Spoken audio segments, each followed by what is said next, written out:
episode 217 of School Librarians United. I'm your host, Amy Herman. This podcast is dedicated to the issues and challenges school librarians face every day. As a school librarian in my 16th year, I knew I wanted a podcast which addressed the nuts and bolts of running a successful library program.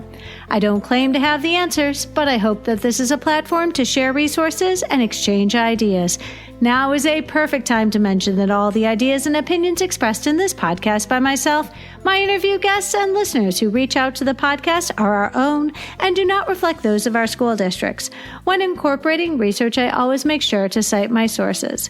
So whether you are a novice or a veteran school librarian, this podcast has something for you.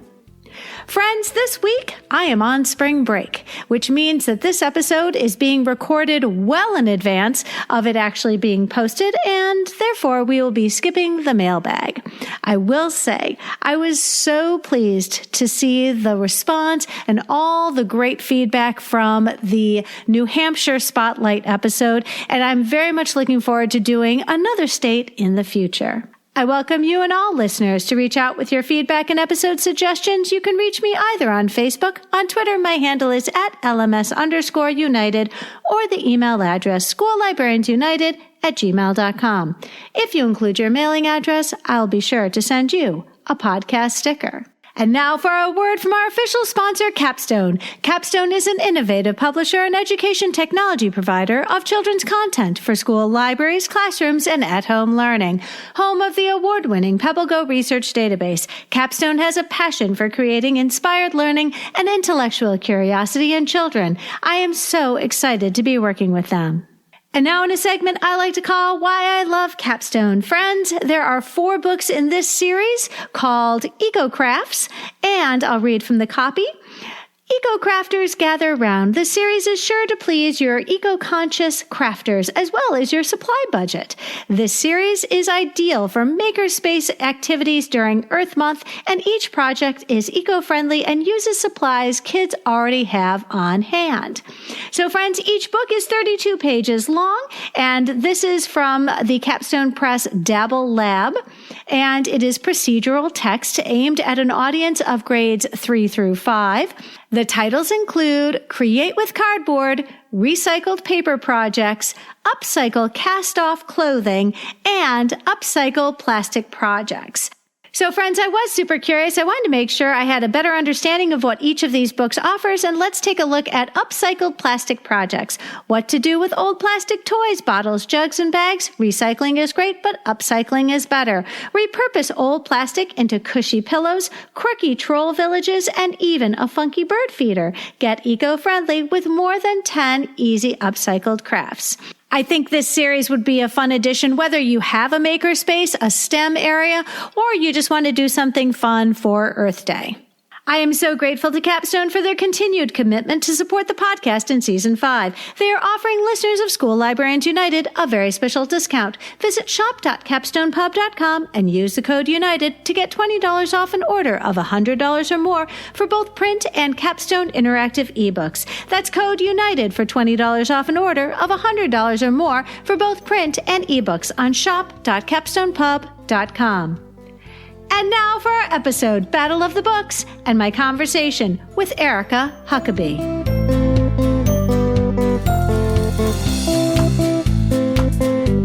Friends, I am so excited. Erica Huckaby, welcome to the podcast. Hi, Amy. Thanks for having me today. Friends, we are in for a treat. Erica, first of all, give us some context. Where in the country do you work? Tell us about your library, the grades you support, what's your program like? And we're going to hear a lot about one of those programs today, but let us know what your schedule is like, because that really does help us understand your day-to-day. Yeah, absolutely. So I work at Central Middle School. It's in Central Louisiana, which is right outside of Baton Rouge. It's a 6 through 8 school. We serve 1,100 students, and I'm on a fixed flex schedule. So I'll have classes in each grade level through the week, and then I'll get about a week and a half off where I just kind of bring in other classes if I can, or do library duties that need to be done, things like that. So it's really nice. I like the flexibility, but I also like seeing the classes as often as I do. I really think it's the best of both worlds, because you do have that guarantee. It is. And it just helps with seeing them, getting to know them, getting the books back, things like that. Well, and I just finished recording an episode with Angela Myers, and she also has a fixed flex. And I think the nice thing about the flexible schedule is you have an opportunity to collaborate with subject areas other than just the English teachers and the English. I think that it's an opportunity to broaden your opportunities as a partner in learning. This week coming in, we're going to have some social studies classes. They just finished a women's history, women's rights unit, and I'm having the Spanish classes come in. They just read a book about caves in Mexico, so we're going to do a virtual tour of some caves. But a couple weeks ago, I went into our shop class and I read them the short story, Someone Builds the Dream by Lisa Wheeler, and they really enjoyed that. So yeah, it was cute. Oh my God. I love how you are able to support what's going on in the classroom and reminding the teachers of the value that school librarians bring to our learning process. Yeah. Always trying to remind them that I'm there and that I can support them. Yes, raising the profile of what we do. You know, friends, I love being able to ask librarians about the websites they're in charge of. You know, so many of us have to create that digital platform as well as creating our physical spaces to support our students. But in this case, Erica has a fantastic website, and I've not come across another librarian who has been as generous as you have with your personal information. And I say that because you are married to a teacher in the building. So I'm sure that the students are already sort of aware that you have a personal life, but you made the decision to put that in your library website. Yeah, on my Get to Know Your Librarian page. I am. My husband is the band teacher at our middle school. I think, we met at school. Then the kids really enjoy that. They like to see us eating lunch together. I go visit his classes. He comes into the library. It's really nice. It's funny when they think that we're brother and sister, but, we just say, no, we're married. Oh, I think that's fun. And, I've had opportunities to work with married couples, and it is sort of fun because there is a dynamic that the rest of us just can't enjoy. And I, for one, am just going to go on the record and say it's a very good thing that I am not married to an educator, because I don't think we would do very well together.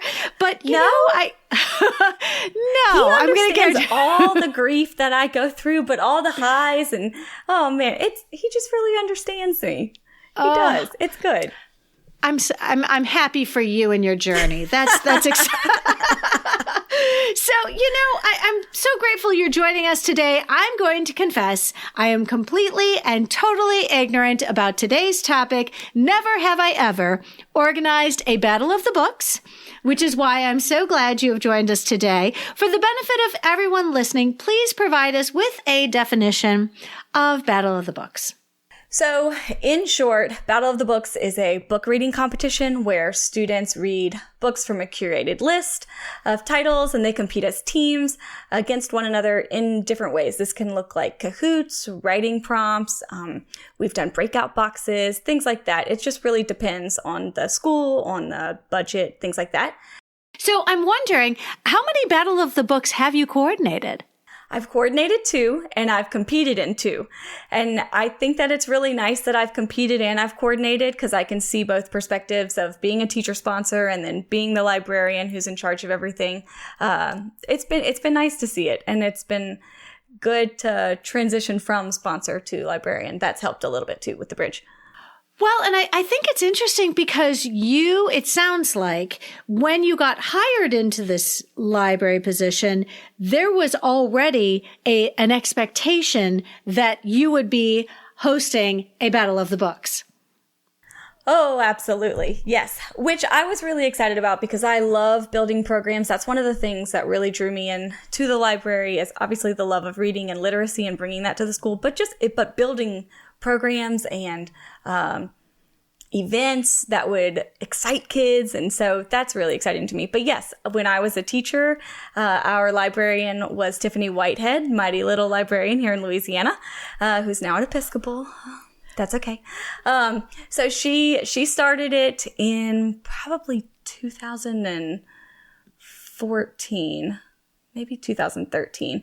And so she did it 2 years at CMS, and then Sarah Gomez came in and she took it over, and she did it for a few years. And now I have been passed the torch, and I do it as well. That's amazing. And it's been fun. Again, as the teacher sponsor of a team, you've had the benefit. So you can now say you've been on both sides of this equation and recognize how important the librarian was when you were the teacher. And now as the librarian, you get to sort of impart some of that perspective onto the teachers that you recruit. I guess this is, I'm getting ahead of myself, but do you struggle to get teacher volunteers to coach a team?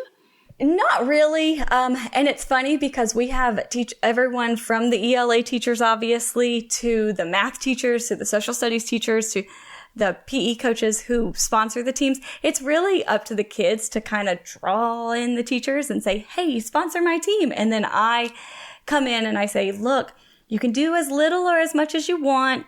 All you need to do is set it up and encourage them, and they run with it. They do. Some do more than others, and that's fine, because the kids run it. We're constantly learning from one another, and I'm hoping that we can learn during the course of this conversation today about how you host your Battle of the Books and how that's evolved from the version that you inherited when you were the teacher and there was another librarian in your place. But I imagine you're constantly looking at ways to improve it. Absolutely, we are. And it has changed.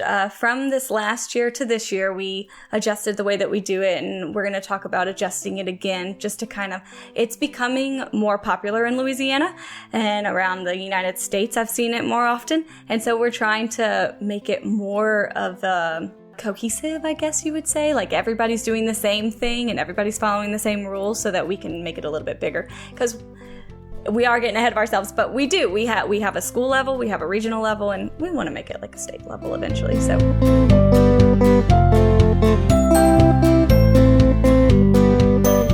Absolutely. So, like so much of what we do in our libraries, the scale of Battle of the Books can range from a single school and just keeping it very contained to something that expands to other schools in your district or at the regional level. So what has your experience been like when you've competed in the Battle of the Books? So, the scale of Battle of the Books. So we start our Battle of the Books at school. We have our teams compete and we get a school winner. And then we bring that school winning team to regionals.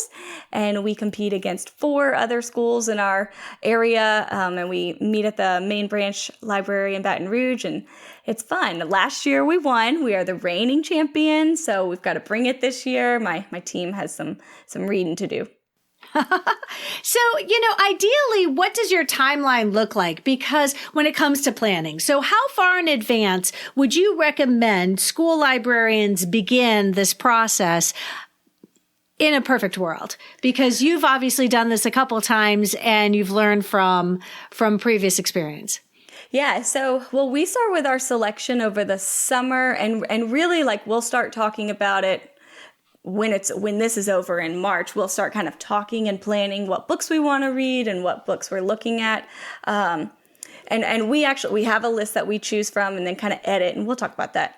But it really depends. In a perfect world, you would have all year. Sometimes we give the kids 8 to 10 weeks to read the book. So I'll give the kids the list in October, and we compete in December, and then we compete again in regionals in February, March. Wow. So just in time for March's reading month. Yes. Wow. But that does make sense, because when you finish in March, you've got all those ideas that are fresh in your head, and you do that sort of like post-mortem, at the end. It's sort of like after that book fair is done. Do you guys do book fairs? We do too. Okay. Because I know when I used to do book fairs, the thing I really had to do was sit down after the book fair was over and write down what to do next year, what not to do next year. Yes, with everything. Shoot, I do that with Thanksgiving dinner too.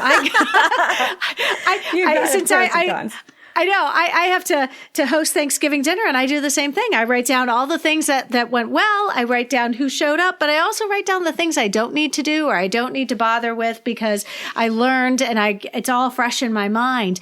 So, this is really exciting, but I know we're going to talk about this, but that's amazing because, the kids have this limited time to read these books. And I think that's so important because I know that my students, if you don't give them a deadline, they'll take forever. Yes. Yeah. They will. And this motivates them. It does. And it is enough time. Battle of the Books and our budget are inextricably connected. So anytime we do something in our spaces, it's going to require a drain on our budget in some respect. So let's tackle each of these aspects, but make sure when it's appropriate to include what kinds of budgetary considerations had to be made. And first and foremost are the books that you choose, because this really is going to shape your competition and the kind of readers that are going to get excited. So let's focus first and foremost, because you said that this is something that can happen over the summer in advance. You can start to choose the books that are going to be in your Battle of the Books. Yeah. So when it comes to selection, I've seen it done a bunch of different ways. We use the Louisiana Young Readers' Choice Award list, and that's just an award-winning list in Louisiana that we take and we use it as a jumping off point. Sometimes we use all the books from the list. Sometimes we'll, I remember last year it was really heavy on male protagonists, so we took out some books and added others, and, just to kind of make it a little bit more balanced. I've seen other librarians just choose books that they have several copies of already. I've seen librarians just choose high interest, high circulation books that are in their library. So I think it could be done a bunch of different ways. It just depends on, like you said, the budget, if they can purchase new books for their libraries or if they just want to use what they already have. Well, and I guess that, is now the time that we sort of consider how many copies are we talking about? Because you have to consider giving an equal number of copies to each of your teams. So I imagine that it's sort of, do you define how many teams you can have based on the number of books you have? Or do you decide how many books you have and then decide the size of your teams? So for us, in the past, we've done 10 teams of 10 kids, and all 10 teams have one copy of each book. And there were 10 books. So it was a lot of books. Yeah.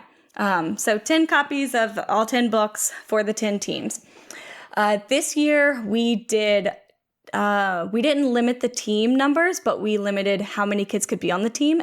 And then we also encouraged them to read 3 books to be involved. So in the past, and so don't let me confuse you. In the past, we've had a team of 10 kids with 10 books that they had to collectively read. So that means that one could read all 10 books, and then one kid could read 1 book and still be on the team and still compete. So yeah, and my little winning team last year, they had one kid who he read 1 book, but that was great. Because he really needed that. It was great. His mom would not stop talking about Battle of the Books after that. I was like, I'm so glad I could give that to you. But this year, to just get a little bit more reading, we required them to read 3 books to even be able to compete. So once they read the 3 books, I had them on a list. And then from there, I had a big meeting during school where they got to form their teams. They had a deadline that they had to read the books by. And then once they all gathered in the library, they formed their teams of 5, and I helped where it was necessary, where you needed to, hey, go work on that team, you read that book and nobody from them did, and things like that. So that was fun this year. But because of that, it was a lot more student-led and less teacher-sponsor. So it was a little different this year than how it's been done in the past. This shows you just how clearly clueless I am about the whole process. But the students read the books without knowing who their teammates are going to be. Is that right? Okay. This year they did. But in the past, they haven't. In the past, they've met with their teams and they've made cahoots and questions, or, after school or during lunch, and they've read together and things like that to do the 10 books. But this year, again, we changed it, and actually we lessened it. So instead of reading 10 books all at once in the beginning and then competing on those 10 again for regionals, we did 5 books for our school level, and then we have 5 new books for regionals. So that's going to be a new challenge for them. Whoa! So our winning team from each school has to read 5 new books in the next, we have regionals in 3 weeks. That's amazing. They got the books in January. But yeah, it was a fun change. well, and obviously because you're competing with other schools, these decisions that you're making are obviously ones that you've worked through with your counterparts at the other schools. And really, as long as we're all on the same page, and clearly you've worked with, these are librarians that you know and have worked with for years. So, I mean, that's really fun, but to shake things up a little bit, and on the one hand, it sounds like, the kids all have to have read 3 books, but there are 5 books to choose from. So you're going to try and make sure you cover your bases. And if I'm not mistaken, the librarian is going to shape the teams or they're going to pick their friends and all make their own teams. How does that work? Okay. A little bit of both. So whenever they came in for their meeting to make their teams, some of them had already talked and encouraged the others to read, and they were like, hey, you're going to read that book, and I'm going to read this book, and we're going to be on a team together. So they've done their own kind of strategizing. And then for those who didn't, though, that's where I stepped in, and, I looked at the list of the tests that they had taken and the books that they had read, and I was like, hey, you would be really helpful on that team. So, yeah, that's all that was. Because you also do AR. We do. So there's already this practiced sort of expectation that when you read, somebody could ask you questions on the book you're reading. And there is that, it's been something that they have done for a long time as readers in your district. In our district, yeah.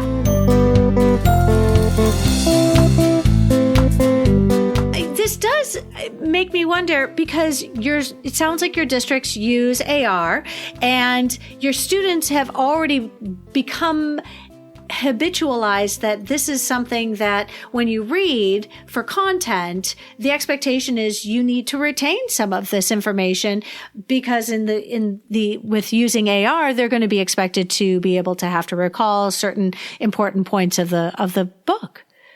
Absolutely, yeah. That helps with getting them to read and with getting them to jump on board and be comfortable with the setup of the competition. So again, Becca, I'm sort of like trying to see how this would all work, but it sounds like you do have students from different grades competing in mixed teams. Is that right? We do. Yes, because it happens. So, in the past, when the teams have been mixed grade, they've met after school, or they've met during win time, which is a 30-minute period in the morning time. And then sometimes they'll meet during lunch and just kind of split. And so, whoever can meet during lunch meets during lunch.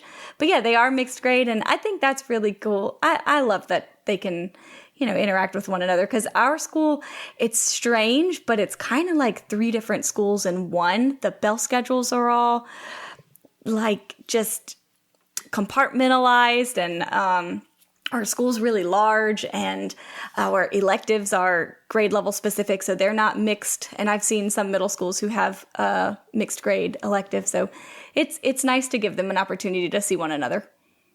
Well, absolutely. And I think especially when it comes to reading, what a motivation for some of your students, especially who love to read, being able to compete with students who are older than them. Yeah. And feel very capable and in that setting. I mean, that's got to be so affirming for them as readers. Absolutely. I think so. Last year, our winning team and the team that won at regionals had 3 sixth graders,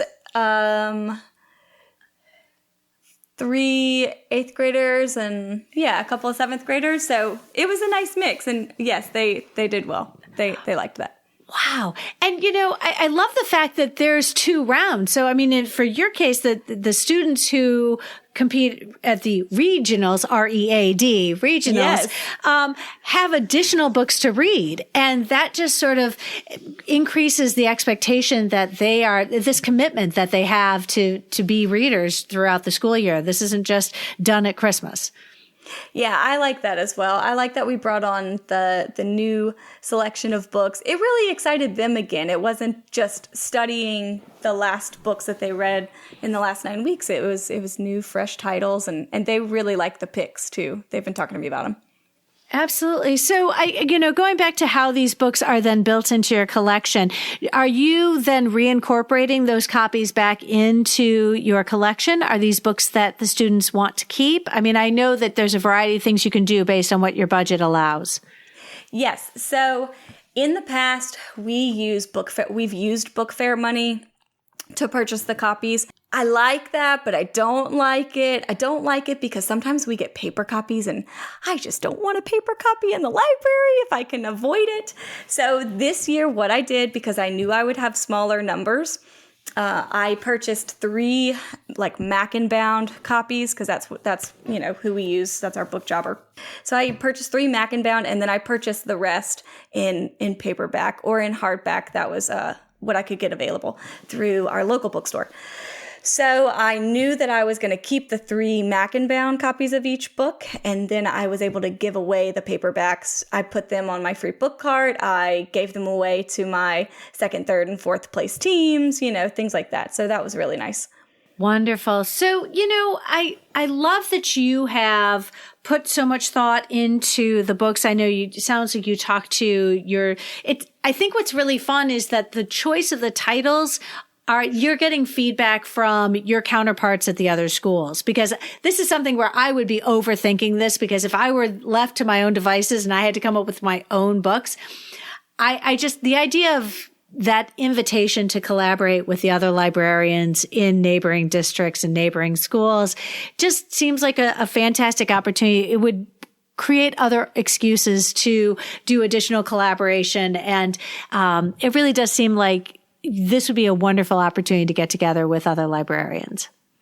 It really is. And I'm glad that I'm glad that we have a regionals, because otherwise I'm just a person on my lonely island, There's no other, I'm the only middle school in my district, so there's no other middle school librarian to PLC with, to shoot ideas, talk about books and things. And so it opened a door for me to continue working with Tiffany, which was really nice because she's a friend of mine, and then to also meet other librarians around, which was really nice as well. Absolutely. So let's, you were a teacher first, and you did this activity as a teacher. So, I'd love to hear more about how you recruited them, because I happen to know I've got some teachers who would be very interested in knowing just what kind of time commitment this would entail. It sounds like there's like a homeroom or a homeroom where the students meet. I mean, is that a time when this can happen, or is this always going to be an after-school activity for your teachers? We do have a homeroom time that's built into our day, and they definitely could use that. Like I said, lunch, there's a win time and an advisory, which is about a 30-minute time period, and then after school. But I will say that I have had teachers who have done everything from just setting up a Google Classroom and with an Excel spreadsheet or even just a Google Doc that says so-and-so has this book, and that's how the students take care of checking it in and out. And they'll post links to Kahoots that they make or flashcards that they make or anything like that.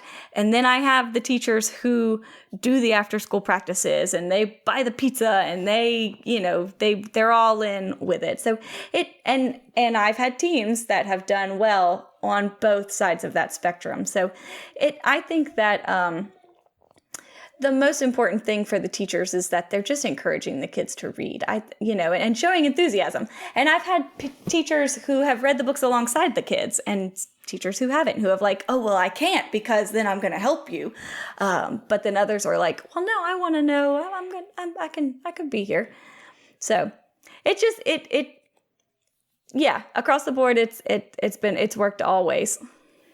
So tell me, what does this look like? Because when, and maybe you've seen this obviously as a teacher who was sponsoring a team, but to what extent do the students do more than just read the book? So to what extent do they then really learn the information? Do they start quizzing themselves? Do they sort of create cheat sheets? I mean, how do your students in middle school prepare themselves to really be ready to go up against another team?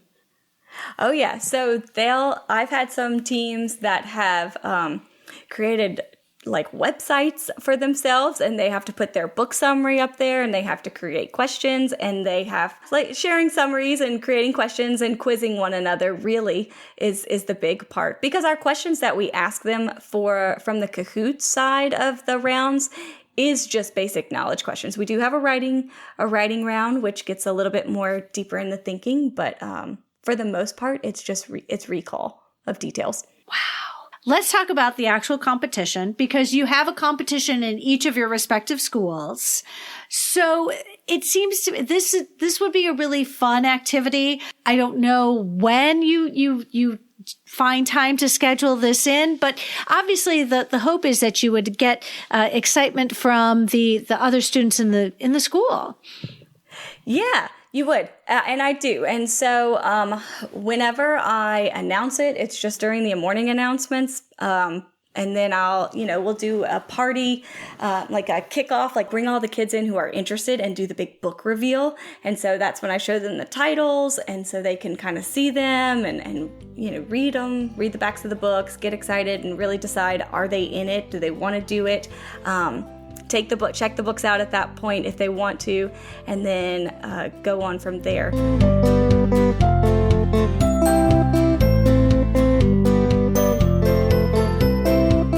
I'm sure there are pros and cons to when the competition is actually scheduled. What have you found to work best in your experience when it comes to hosting the actual competition during your school day? So what's worked best for us is after school, and we keep the kids after school until about 4:30 in the afternoon, and then parents pick them up. We typically do it on a Friday afternoon, and that works for us. That works for our district. I know it doesn't work for all districts. Tiffany does hers during the day, and she actually did her last round of the Kahoots in front of a group of students. Like it was the final countdown, which was really exciting, and maybe something that I'll try to bring in next year to showcase the battle and bring in more kids. Well, and I think that it's fun because your students who have worked so hard to prepare for this competition, it should be regarded with the same kind of importance as our athletes do, as the students who participate in other types of competition.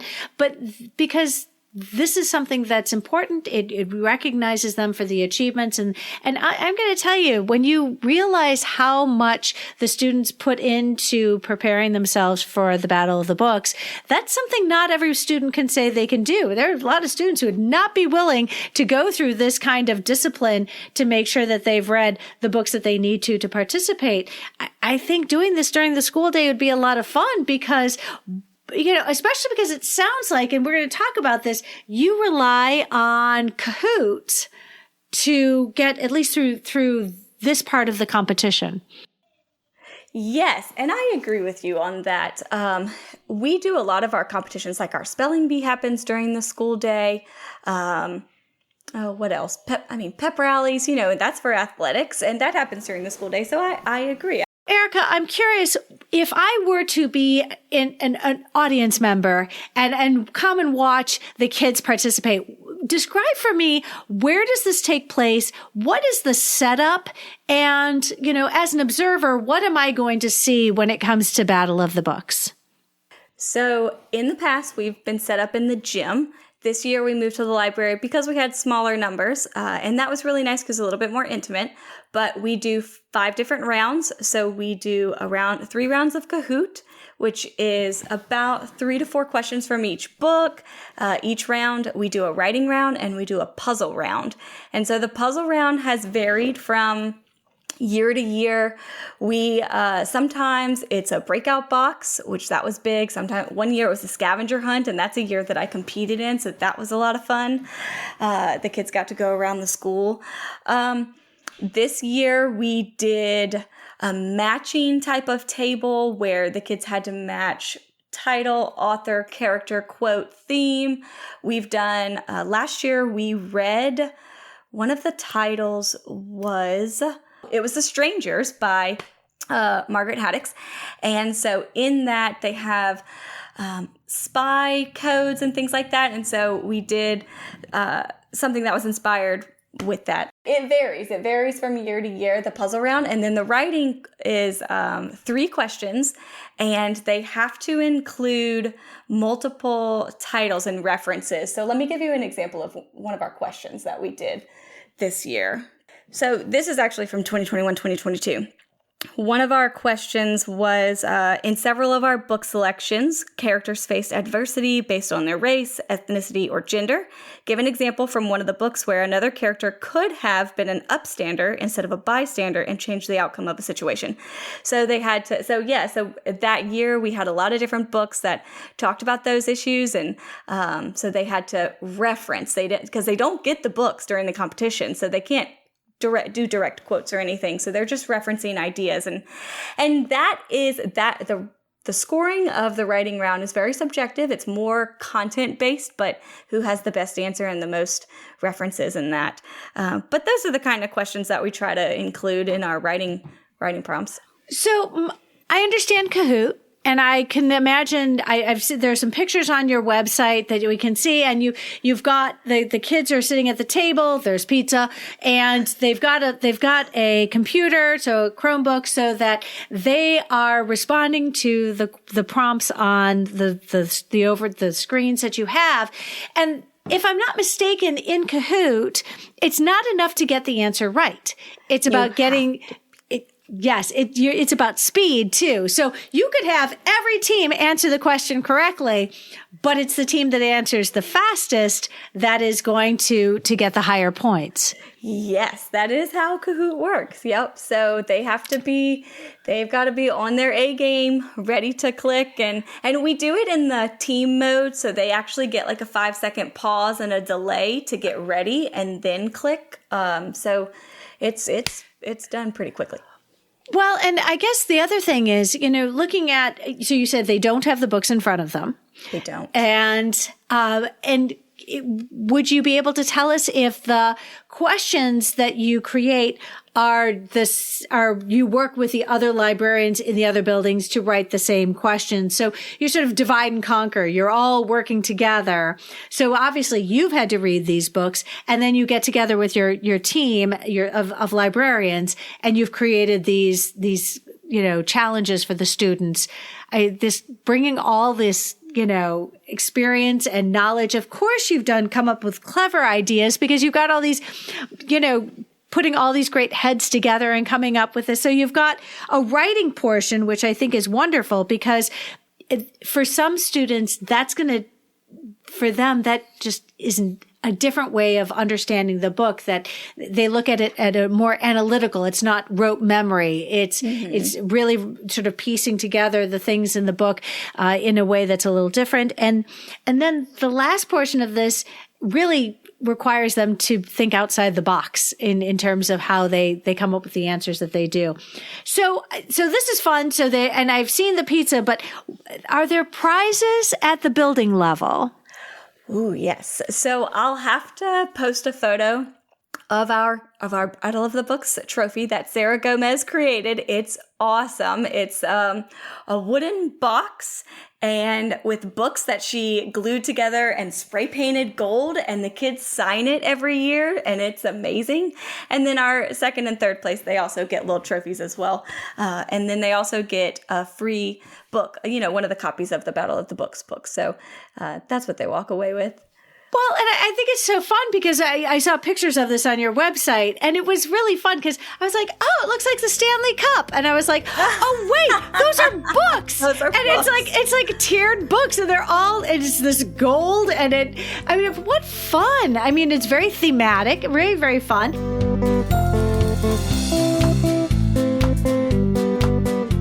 Can I ask, when you're building Battle of the Books is taking place, is it fair to assume the other buildings, because the questions are the same, this would all have to coordinate and happen on the same day?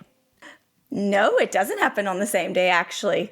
No. So we don't do it on the same day. We just use the same questions and implement it in similar ways. I know the librarian who is down the road from me at Central Private, Wendy Harriman, she's come the last 2 years and just kind of watched and helped with mine, because last year was the very first year for her to do a Battle of the Books, so she wanted to see how it all went.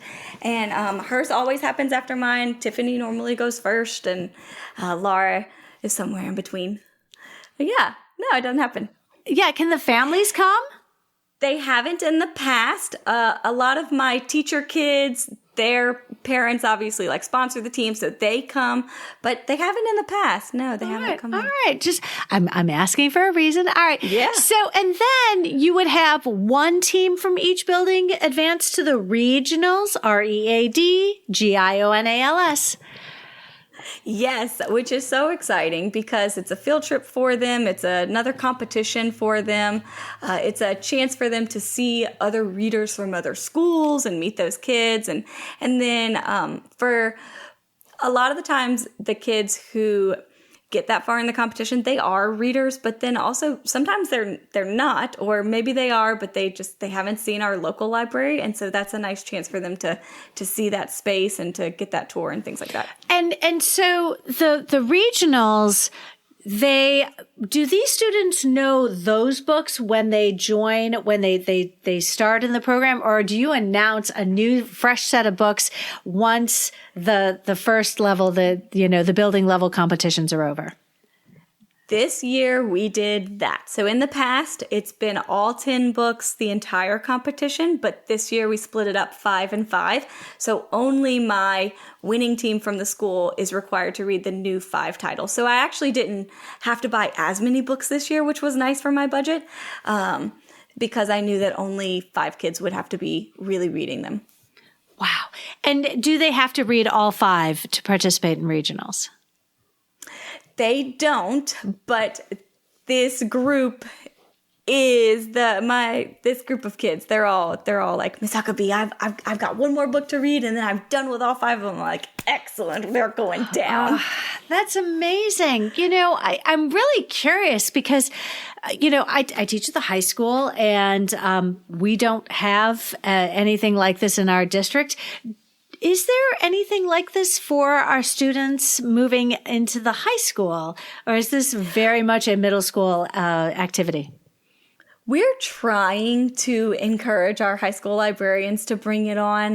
When we met as a Central Library PLC at Starbucks earlier this year, we were really pushing because we don't have it at our elementary school, or we haven't in the past, but Christy Barker is going to bring it on this year and do a version of it. Yes. So she's going to do a version of it at CIS. And when we were talking about it and collaborating, our high school librarian, we were like, come on, you should really do it. They are expecting it, they've done it, so it'll be easy for you. And so she's like, oh, I might. might. So we're still kind of pushing. Well, and I think it's exciting because you've got these core group of kids who have seen other people like themselves who love to read and really turn it sort of gamify it, really turn this into something where they can get competitive. Now, when it comes to regionals, you have 5 new books for the students. What does that competition look like? Is it similar to what the kids have done at their individual schools?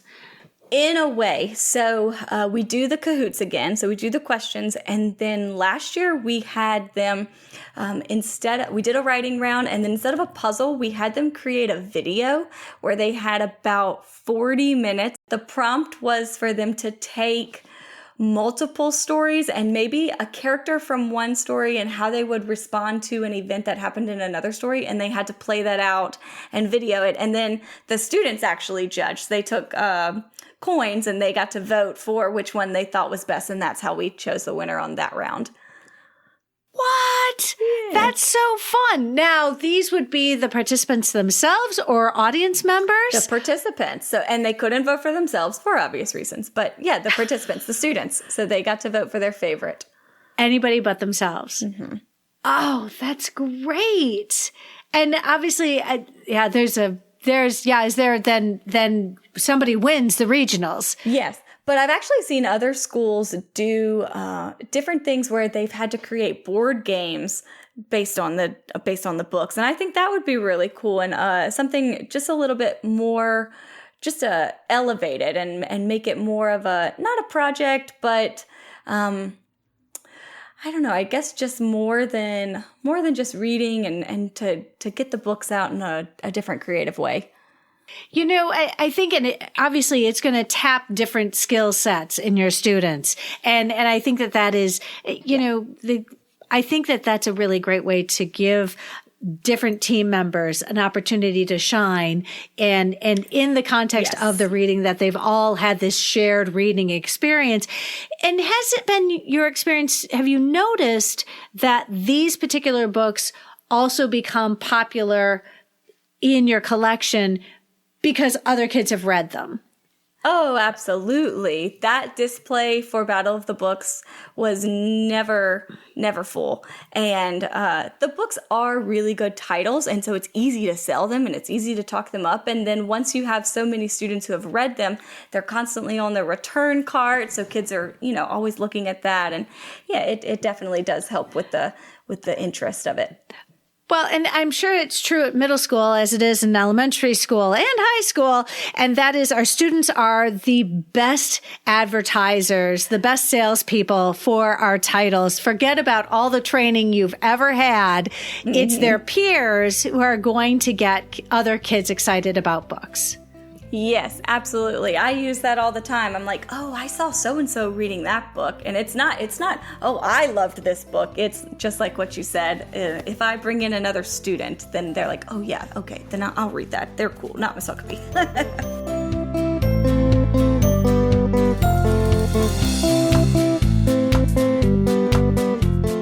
I'd love to hear, what's your pie in the sky, your dream, or Miss Huckaby wins the lottery and money's not an issue. So what would you love to do with this particular program in your school? It's obviously going to continue and it has value. But if you could take it to the next level, what do you see that looking like? What would you love to be able to offer to your students and the teams that would really be a celebration of what they're doing, not only to celebrate reading, but also to generate excitement in your school? If I could elevate it in any way, and if money were no option, I would, and maybe other people would think differently, but I would really want to bring in an author that is from one of our books. They can be expensive. I think that author visits are so great when they can connect with the kids and talk about things and show the kids that I think it's best whenever they can show the kids that they're more than just their book and that they're a real person, because then the kids connect with them more. And then this might be silly, but if I could get every kid a t-shirt that says, I am in Battle of the Books, and they just wear it all the time, I think that would be really cool. We do have a shirt for regionals, but not for my school level kids, because money is money. But when I saw your question, I really thought if I could bring in some of the authors from the titles that they read, that would be really cool. And something that I think that they would enjoy. I love that. And I think that's amazing. And again, helping the kids identify as readers and having those outward expressions of the books that they've read. And, it really is wonderful because I think that the kids see books as an extension of themselves. And oftentimes our students carry them around like accessories, and because they want people to ask them about the books. And it's like, oh, you're on the Battle of the Books. Yes, I am. And you get to talk about it and get excited. But that's part of that culture of reading. And I imagine that this excitement spills over and because now you have teachers who are so invested in their teams doing well. And when you get those sort of cheerleaders who are, supporting something that is obviously so important to the library, but now it becomes important to the school. And I would hope that your administration would see that this becomes really a school activity that everybody can get excited about. I'd love to see if they could make this an assembly, and it doesn't sound like it's a terribly long, it sounds like the competition goes really quickly. You could knock this out in a school assembly and have a, scoreboard. And I don't know if kids would find that a lot of fun, but I think that would be a really different way to have an assembly, a really valuable use of your time. I agree. And I'm going to write that down as a note. I was inspired, obviously, by Tiffany whenever she said that she did hers during school. I was like, oh, man, I need to talk about scheduling with my administration. But I'm excited actually this year because one of our assistant principals' daughter is on the winning team for regionals. So he's going to actually come along with us to the competition. And he was at the school level taking photos and videos and things for me. And so I'm so thrilled that he's going to be able to see it firsthand. So then he can kind of be my in with the admin team. Well, and I know that when I interviewed librarians who hosted Kids Lit Quiz, those competitions were done during the school day. And so this is a Kids Lit Quiz. And I interviewed librarians in New Zealand and it was wonderful. But this is a very international competition. You've got kids competing with schools all over Southeast Asia and throughout Europe and parts of Africa. And they get together. But Kids Lit Quiz is done, my understanding, during the school day because you're celebrating these readers. These are students who are aged 10 to 13 years old, but they do travel when you get a team that goes to the international competition. But when I talked to the librarians who hosted these in New Zealand, they said, oh, it was definitely done during the school day to make sure that the rest of the students were acknowledging these and celebrating these readers. So I think that's great. So what advice would you give to school librarians planning their very first Battle of the Books? So if they're doing it alone, if they're just doing it alone, I would just say start small. Start with anything, really. Don't bite off more than you can chew. I think that the biggest thing is how much excitement you can build. So even if it is just some Kahoots that you put up and I don't know, a matching, like I said, or a crossword puzzle, any kind of competition would be fine. But then if you're going to collaborate, I would say start early. Like I said, with my team or our team that I work with, the team of librarians that I work with, we start right after this ends in March and we start talking about the books. We start separating who's going to do what reading. We think about the questions. We're going to talk about formatting, things that we want to change for this year. But yeah, I would just say advice, just start, just do it, do something. And even if it's small, next year you can build and it can be Battle of the Books 2.0, because you do it bigger and better. Outstanding. So, I'm so excited for you. So, Erica, you've got a couple more months of school left. I know that you get out in May. Do you have anything on your own, a sort of to-do list or something planned for the school library between now and when the school year ends? We've got another book fair coming up. This one is with our local book fair. We do one with Scholastic in the fall, and then we do one with a local bookstore, Cavalier House Books, there in Denham Springs, Louisiana. So they come and do a book fair for us. And then we've got AR incentives. So I'm putting on a pep rally for our students who met their AR goal later this month. And then for 4th 9 weeks, I do a big snow cone day where they get to enjoy outside, and I bring ninja snowballs, and they love that because it's music and celebrating their reading. So that's what I've got on the docket. Okay, now pause. I've got somebody who wants me to ask you what ninja snowballs are. Oh, you don't know what a snow cone is? Oh, no. I thought you said ninja snowballs. Well, I did, because that's what, I mean, it's a snow. Okay. I didn't want to say snowballs on the podcast because No, so there's snow cones. Yeah, it's a snowball. Okay. It's a snow cone, but down here we call them snowballs. This is fascinating. And, you were talking about a pep assembly for AR, and I'm just curious because not everybody does AR. But again, this is a school acknowledgement for achievements that readers have done. So what would be in a AR reading assembly? So what I'm planning is for them to do kind of a battle of the books type thing, but also just to relax. So they're going to have a little bit of time to just kind of hang out with their friends with music going. But I also have some competition for them where they're doing minute to win it games, and I'm going to do a Kahoot of our most circulated books. So. Oh, that sounds like so much fun. I love that. I'm excited about it. It's actually our first pep rally. I used to be the cheerleading sponsor, but I gave that up because I just had a baby. But I love pep rallies and I love planning them. So I'm like, you know what? I'm going to do a pep rally for reading because that's what we need.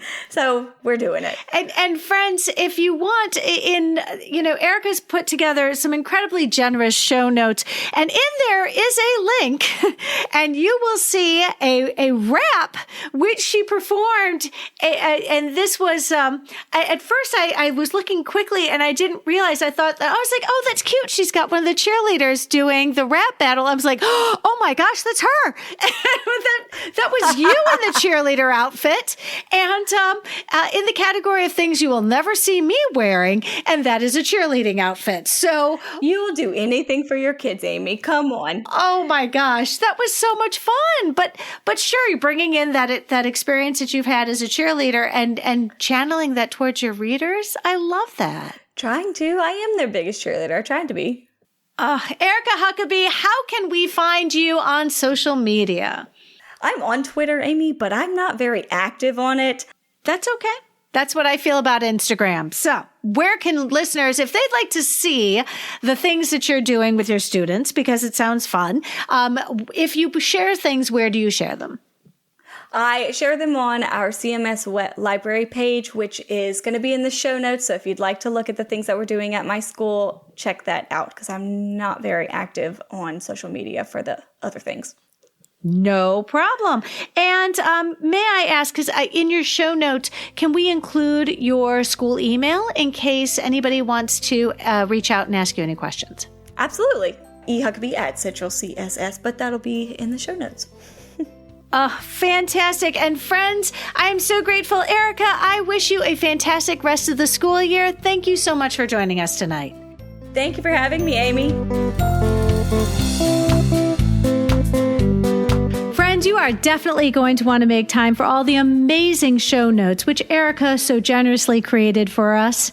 If you found this episode helpful, please share it out with your team, your PLN, and on social media. Be sure to follow on your favorite podcatcher so you'll never miss an episode. And if you really like listening today, consider leaving a review wherever you listen to podcasts. Reviews help others find us. One last friendly reminder, friends, I encourage you to take advantage of Capstone's generous $20 discount off an order of $100 or more using the code UNITED. The topic of our next episode will be supporting trans students and staff, and my conversation with a trans school librarian in California. I hope you will tune in.